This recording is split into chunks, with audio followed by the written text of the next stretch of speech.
Our first reader was born in Bucaramanga, Colombia, and has lived in Orlando, Florida, and Las Vegas, Nevada, before arriving here in Chicago, where he's an assistant professor at Northwestern University. His work has appeared in various literary journals and anthologies, including Glimmer Train, McSweeney's, The Rumpus, NPR, and elsewhere. Small Beer Press released Best Worst American, his story collection, in February 2017. Please give a warm welcome to Juan Martinez.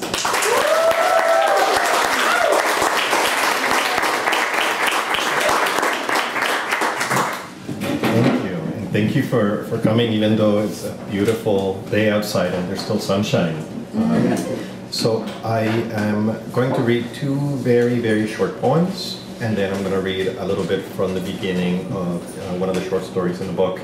And by way of introduction, I am not a poet. I did start writing poems shortly after November 8th in a state of anxious panic.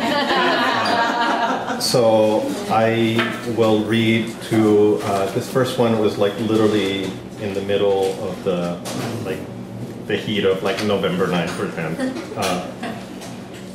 The abyss insists it is not an abyss, insists on coming over for dinner, says he's hurt, why didn't you invite him in?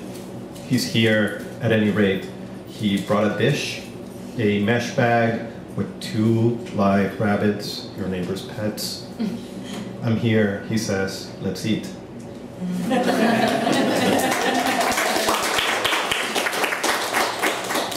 This one is literally written this morning, shortly after the story broke out that 4 law firms did not want to work with Trump. But before the story about Sessions saying that he was going to told Trump that he wanted to resign, anyway, there's probably another Washington Post push notification going on right now. So this one is a little bit less angsty. The abyss asks that you please not laugh. His retinue says the same. The retinue of little abysses demands respect, silence, a smidgen of fear. Won't you please fear him, please? Won't you shake at the immensity of his nothingness? Won't you rage or cry, or at the very least, call back? We're lonely here with the abyss. Say the little abysses.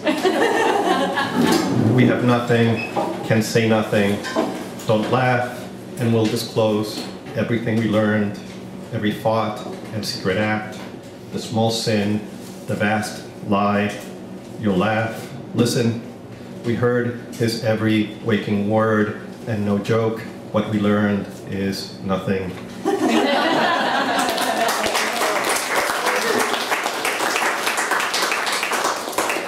I'm just going to go ahead and read from the very, very beginning of the very first story. The story is called Roadblock. It's from this book, which is available at many wonderful independent bookstores, including Women and Children First right across the street. Roadblock. Lately, my spinster aunt has been setting my personal possessions on fire. I found a couple ballpoint pens smoldering, a blob of ink and plastic by the TV. She has taken a lighter to my shelf of vintage G.I. Joes. Their hands, feet, and arms are badly scarred. They look like casualties from an actual war. We have been living together and the strain is beginning to show. I am 35. Molly, my aunt, is 53. The rest of our family died in 4 separate airplane accidents that took place improbably, impossibly within months of each other. We moved together for consolation. There were no other McAllisters left in Oviedo, Florida. We have been living together for 10 years. She hates me. She has told me so in so many words. Before the pyro bits, she wrote household advice with magic markers. She wrote on the walls, by the side of whatever related to the advice.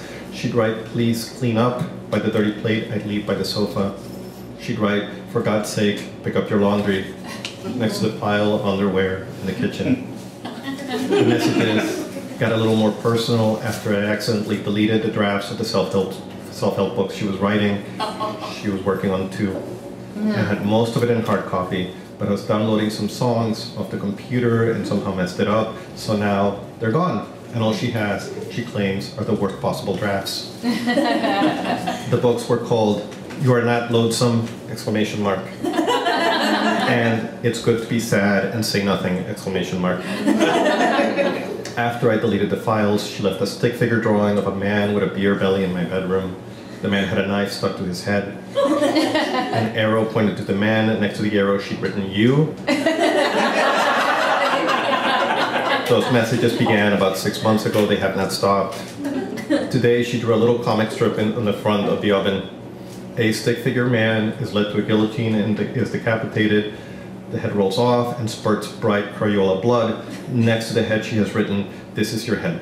She has done a good job with the eyes set close together, the weak hair, the double chin. I wonder if she realizes how closely she resembles the character.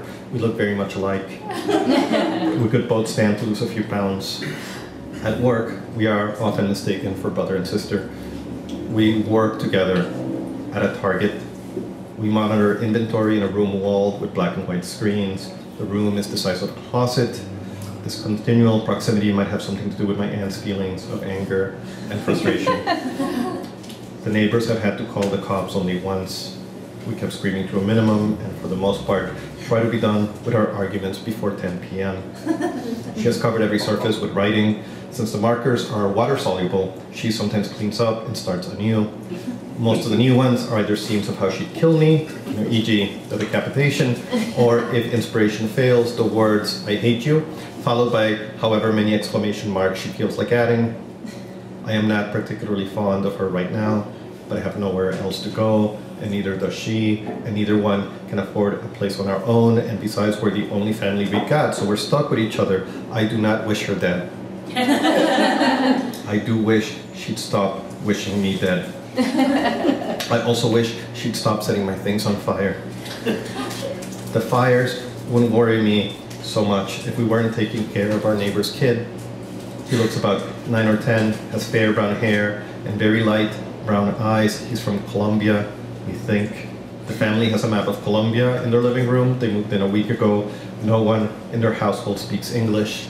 We speak no Spanish. Thank you.